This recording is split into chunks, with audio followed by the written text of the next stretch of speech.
चलिए एक interesting report हम इसे कहते हैं बेस्ट फॉर द लास्ट बचा के रखा था हमने। एक नहीं, दो नहीं, 8 नहीं, 12 नहीं, 18 आइडियाज़ लेकर आए हैं हम नहीं, मैक्वारी लेकर आए एक्चुअली। और हॉर्माज से समझते हैं कि क्या है ये 18 आइडियाज़। हॉर्माज 18 आइडियाज़ बताने हैं आपको 1.5 मिनट में, तो शुरू हो जाइए फिर। 3 हिस्सों में बांटे हैं मैक्वायरी ने अपने आइडियाज़। पहले तो वो है जो 3 से 6 महीने के टैक्टिकल रिकमेंडेशंस उन्होंने दिए हैं। दूसरे वो है जो उनके कोर पोर्टफोलियो का हिस्सा है और स्ट्रॉन्ग फंडामेंटल्स है ऐसे। और आखिरी वाले जो है उसमें उन्होंने मिड कैप्स दिए हैं या स्मॉल कैप्स जो 3 साल के अंदर डबल होने का दमखम रखते हैं। सबसे पहले शुरुआत हम रिलायंस इंडस्ट्री से करते हैं जो उनका टैक्टिकल रिकमेंडेशन है। उनका मैक्वायरी का मानना है कि रिटेल रेवेन्यू का फिर से जब ग्रोथ होगी वो सेंटिमेंटली पॉजिटिव होगा और रिन्यूएबल एनर्जी के कमीशन पर भी पॉजिटिविटी होगी। रिलायंस के लिए 1500 रुपये का लक्ष्य है।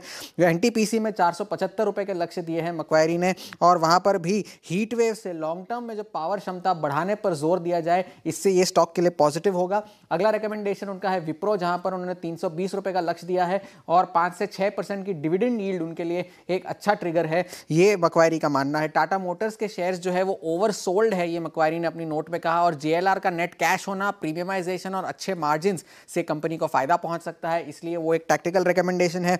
बीईएल आज का एक अंडर परफॉर्मर है, गाइडेंस मिस हुई है, लेकिन FY26 में वो एक मजबूत गाइडेंस की उम्मीद रखते हैं और एक्सपोर्ट ग्रोथ से भी उनके ईपीएस को काफी बढ़ोतरी मिल सकती है, ये मैक्वायरी का मानना है। और टैक्टिकल रिकमेंडेशंस में आखिरी नाम जो है वो है श्रीराम फाइनेंस का, जहां पर उन्होंने लिक्विडिटी स्थिति बेहतर होने और एसेट क्वालिटी के स्थिर बने रहने की वजह से ये रिकमेंडेशन दी है 800 रुपए के लक्ष्य के लिए।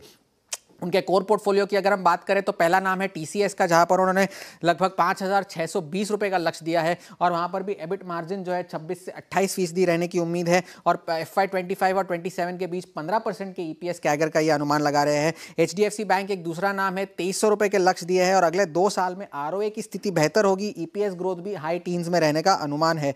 सन फार्मा उनकी एक कन्वेक्शनल बाय है, ब्रांडेड कारोबार में सुधार होगा और ईपीएस ग्रोथ उन्होंने 16% की लगाई है और FY25 से 27 के बीच 18% की आरओई का ये अनुमान लगाकर चल रहे हैं। नए महिंद्रा एंड महिंद्रा अगला रिकमेंडेशन उनका ये है, 3643 के उनका लक्ष्य है और नए मॉडल लॉन्च से उनके पीवी वॉल्यूम्स बेहतर होंगे, ये मैक्वायरी का मानना है। ट्रेंड पे उन्होंने हाल ही में कवरेज की शुरुआत की थी, 7000 रुपए के लक्ष्य दिए हैं और वहां पर भी लंबी अवधि में 30% और ईपीएस और आरओई में ग्रोथ का ये अनुमान लगा रहे हैं। और आखिरी नाम यहाँ पर जो है वो पीएफसी का है, 660 रुपए के लक्ष्य है यहाँ पर और पावर सेक्टर में केपेक्स बढ़ने से उनका लोन ग्रोथ का आउटलुक बेटर होगा। और आखिरी में जो मिड कैप और स्मॉल कैप नाम उन्होंने दिए उसमें से पहला नाम जो है आईआरसीटीसी का है, जहां पर वो फ्री कैश फ्लो मार्जिन जो है 30% रहने की उम्मीद लगाकर ये अनुमान लगा रहे हैं 900 रुपए के लक्ष्य का। ऊनो मिंडा अगला नाम है, 25% की अर्निंग्स ग्रोथ की कैगर है। एबी कैपिटल अगला नाम है, जहां पर वो कह रहे हैं कि एयूएम ग्रोथ 25% की होगी FY27 तक। देवयानी इंटरनेशनल में भी सेम स्टोर सेल्स वो 10 से 11% का अनुमान लगाकर चल रहे हैं, 215 रुपए के लक्ष्य उन्होंने दिए है। डिलीवरी का लक्ष्य उनके आईपीओ प्राइस से नीचे है मगर वो स्टॉक अगले 3 साल में डबल होगा, ये मैक्वायरी का मानना है और पीटीएल कारोबार में सुधार से कंपनी को फायदा होगा। और आखिरी नाम जो है वो लेमन ट्री का है, जहां पर वो कह रहे हैं कि देश की दूसरी सबसे बड़ी होटल कंपनी बनने की क्षमता रखती है और FY25 से 28 के बीच में 40% ईपीएस ग्रोथ की अनुमान लगा रहे हैं, तो 210 रुपए के लक्ष्य लेमन ट्री पे दिए। ओके, चलिए पानी पीजिए हॉर्मज और थैंक यू सो मच। ये 18 के 18 नाम यहाँ पर गिनाने के लिए अच्छी लिस्ट थी वैसे वो मैक्वायरी की, और ख़ासतौर से जो लॉजिक लिया ना वो काफ़ी अच्छा लगा मुझे। कुछ ट्रेडिंग के हिसाब से, कुछ कोर पोर्टफोलियो के हिसाब से, कुछ स्ट्रैटेजिक मूव्स के हिसाब से, यही मार्केट में करना भी चाहिए। पता है, मैं हमेशा लोगों को बोलता हूँ कि मार्केट में ना सिर्फ एक बाय एंड होल्ड या सिर्फ एक साल का व्यू है, ऐसे आपको बुफे की तरह इसको लेने की ज़रूरत है। सेग्रीगेट करना होगा, सेग्रीगेट करने की ज़रूरत है। मैं कई बार लोगों को बोलता हूँ टाइमिंग मैटर्स। कई स्टॉक्स हैं, मैं आपको एग्जांपल्स, मैं जो सबसे ज़्यादा एग्जांपल जिसका देता हूँ वो है गोकुलदास एक्सपोर्ट्स। गोकुलदास एक्सपोर्ट्स जब आईपीओ लेकर आया था, आई थिंक 2005 या 6 में, 15 साल किसी ने पैसा नहीं बनाया और 15 साल थका कर किसी ने बेच दिया, अगले 1 साल में स्टॉक 10 गुना हो गया। तो वो क्या है ना कि वो काफ़ी चीज़ें जो ना वो मैटर करती हैं। और काफ़ी स्टॉक्स हैं जिनमें आप भले ही बेरिश हो लेकिन स्ट्रैटेजिक प्ले पॉजिटिव हो सकता है उनके ऊपर, या फिर आप बुलिश हो लेकिन स्ट्रैटेजिक प्ले नेगेटिव हो सकता है उनके ऊपर।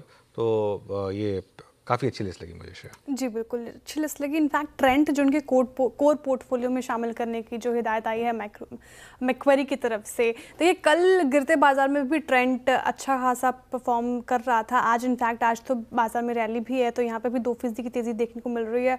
और पिछले कुछ वक्त से देखा भी होगा ट्रेंट ने ठीक परफॉर्मेंस दिखाई है। ब्रोकरेजेस भी बुलिश हैं, जिस तरीके से जूडियो का एक्सपेंशन हो रहा है, वेस्ट साइड का एक्सपेंशन हो रहा है, स्टोर्स में इजाफा हो रहा है, ये एक पॉजिटिव ट्रिगर लग रहा है ब्रोकरेजेस को भी ट्रेंड पर। लेकिन चार्ट्स क्या इंडिकेट करें, एक बार चार्ट चेक ले लेते हैं। राजेश जी, ट्रेंड ये स्टॉक देखिए अपने हाई से काफ़ी करेक्ट हुआ, लेकिन अब एक रैली देखने को मिल रही है पिछले कुछ दिनों से। क्या इंडिकेट कर रहे हैं चार्ट्स? श्रेया देखिए, चार्ट तो डेफिनेटली पॉजिटिव है। यहाँ पे अगर आप लेवल्स की बात करें तो 5500 एक हर्डल था, 50 डे में था। तो करंटली अगर आप देखें तो करंट लेवल से मुझे लगता है ये करीबन 6000 से लेके 6250 तक का मूव देगा। और बहुत ही क्लीन मूव मिल रहा है यहाँ पे। तो जो भी डिप मिले उसमें ऐड करने की सलाह होगी। 5600 का डिप मैं एक्सपेक्ट करता हूँ। इंट्राडे जो स्विंग की बात होती है ना, तो 5600 के आसपास अगर कोई डिप भी मिले, then use it as a buying opportunity. Stop loss will be at least 50 points. यानी आप कह सकते हैं 5550 का पोजिशनल स्टॉप लॉस होगा। और इन दैट केस जैसे मैंने कहा 6000 से लेके 6250 ये इसका टारगेट डेली चार्ट पे दिख रहा है। ओके चलिए, मैं थोड़ा सा वो हॉर्मस के साथ थोड़ा भावनाओं में बह गया।